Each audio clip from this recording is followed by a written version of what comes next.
Такая уютная атмосфера у нас. Сейчас мяско пожалуй. А? Свет не выключил в бане. А? Да не торопись. Ну там, знаешь, я посмотрел, я про баню тебе имею в виду.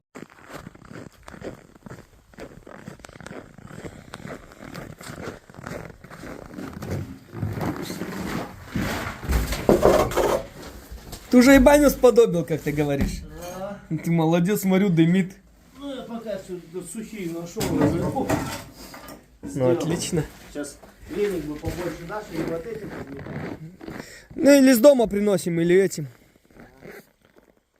Сейчас потом прорубь прорублю.